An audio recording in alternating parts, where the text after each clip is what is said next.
Hello students, today we'll study about dielectrics and polarization. So, a dielectric is an insulating material which does not allow charge to flow through it. It is because there is no free electrons to move inside the material. So, dielectrics are nothing but they are insulating materials. Okay, so examples are wood, paper, rubber, glass, mica, wax, etc. Okay, so there are two types of dielectrics. One is the non-polar dielectric, another is polar dielectric. So non-polar dielectrics are such dielectrics in which the centers of the positive and negative charges in each molecule coincide in absence of external electric field. So in normal condition, the dipole moment of a non-polar molecule is zero due to its asymmetrical shape. And the examples of non-polar dielectrics are methane, ethane, sulfur and glass. Next is polar dielectric. So polar dielectrics are the dielectrics in which the centers of positive and negative charges are separated in a molecule, and each molecule in the absence of external electric field act as an electric dipole due to an asymmetric structure of its molecules. Such molecules therefore possess a permanent electric dipole moment. Examples are water, ammonia, hydrochloric acid HCl, CO2, NH4, Cl, etc. Next we'll study about behavior of polar dielectric in an external electric field, and it is also called dielectric polarization. So in the absence of external electric field, the electric dipole moment of a polar molecule, here you can see these are polar molecules. So electric dipole moment of polar molecules due to thermal agitation are randomly oriented. So as a result, the net dipole moment of the material is zero. So here you can see, due to random orientation, in the absence of external electric field, the net dipole moment is zero. When a slab of a polar dielectric is subjected, here you can see that this dielectric is subjected to external electric field E0. The polar molecules, these molecules tend to align themselves in the direction of electric field, so due to the torque acting on them. However, the alignment of molecules is obstructed by their thermal vibrations. The extent of alignment of dipole depends upon the strength of external field and the temperature of the dielectric and the nature of the dielectric. So we can say the process of alignment of a molecular dipole resulting in a net electric dipole moment of the material is called dielectric polarization. Okay, so here in these two figures you can see this is the random orientation of polar molecules in the absence of external electric field, and this shows the alignment of polar molecules under the influence of external electric field. So what happens, this polarization, due to this polarization of these dipoles, this induces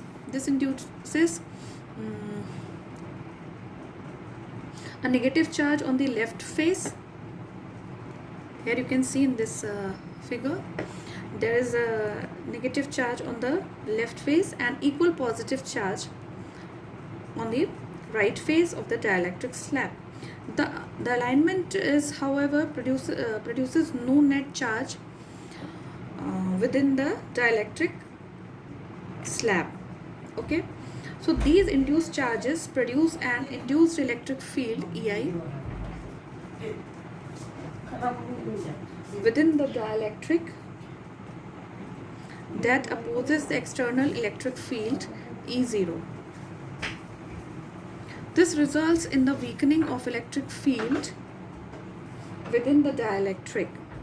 So here you can see the net electric field within the dielectric is given by E, that is equal to E0. E0 is the external electric field minus EI. EI is the induced electric field. Next is behavior of non-polar dielectric in an external electric field. So when a non-polar dielectric is placed in an external electric field E0, the center of positive charges in each molecule is pulled in the direction of electric field, while the center of the negative charge is pushed in the direction opposite to the electric field. The separation between the two charge centers continues to increase till the electric forces Fe which is trying to pull them apart. Fe is the force which is trying to pull them apart.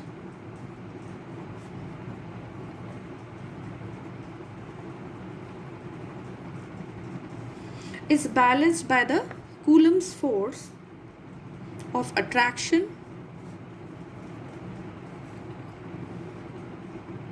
which is denoted by Fc, right? So this turns the non-polar molecule into an induced polar molecule with a certain value of induced dipole moment, right? So the induced polar molecules tend to align with the electric field E0. Here you can see they are aligned, and here in this you can see for a single molecule that these are the two forces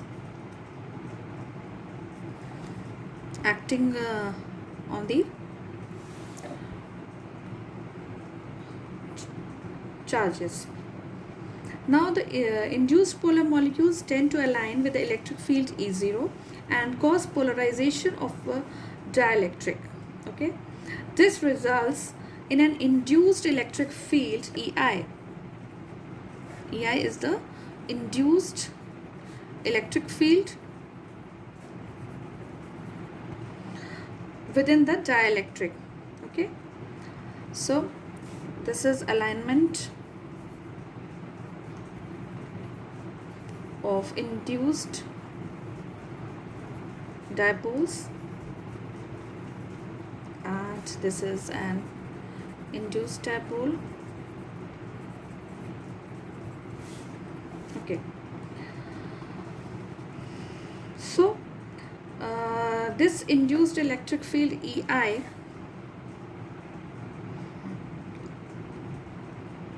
is there.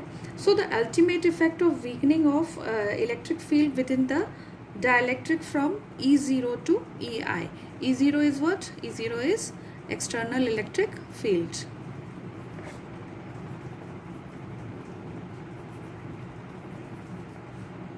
So it is important to know that the induced electric dipole remain in existence so long as this external electric field is present. As soon as the field is removed, they turn to non-polar molecules. Therefore, the effect of both polar and non-polar dielectric is to weaken the applied electric field E0. Next, we will study about relative permittivity, or the dielectric constant of a dielectric. So relative permittivity, it is defined as the ratio of external electric field to the net electric field within the dielectric. Therefore, ER or K is equals to E naught upon E naught minus EI. So it is equals to E naught upon E, or E is equals to E naught upon K. So permittivity of a dielectric medium is a quantity which characterizes the response of the medium to the presence of an electric field or electric force. So for this, let there be 2 point charges Q1 and Q2, which are kept apart at r distance away. So force between them in vacuum by the Coulomb's law will be FO equals to 1 upon 4 pi epsilon naught Q1 Q2 upon r square. And for in a dielectric medium, F will be equals to 1 upon 4 pi epsilon naught, 1 upon 4 pi epsilon Q1 Q2 upon r square. So if we take the ratio F0 upon F, we'll get epsilon upon epsilon naught, which is a constant quantity. So this constant is dimensionless and is called the relative permittivity epsilon r, or dielectric constant K of the medium. It can be defined as the permittivity of the medium to the permittivity of the free space. Also, it can be defined as the force between 2 point charges in vacuum to the force between them in the medium at the same separation. Next is polarization density of a dielectric. So polarization density is denoted by capital P. It is defined as the induced dipole moment developed per unit volume in a dielectric slab when it is subjected to an electric field. So mathematically it is equals to P is equals to NP. So here it is small p. So this is small p is the induced dipole moment per atom and is the number of atoms per unit volume. So polarization density is a vector quantity and its SI unit is Coulomb per meter square. Experimentally also, dipole moment P is equals to alpha epsilon naught E0, where alpha is the atomic or the molecular polarizability. SI unit of alpha is meter cube, and the range for this atomic or molecular polarizability is 10 raised to power minus 29 to 10 raised to power minus 30 meter cube. Also this P or the polarization density is proportional to net electric field inside the dielectric, which is equals to P chi E epsilon naught into E. This chi E is a dimensionless constant and is called as electrical susceptibility of the dielectric.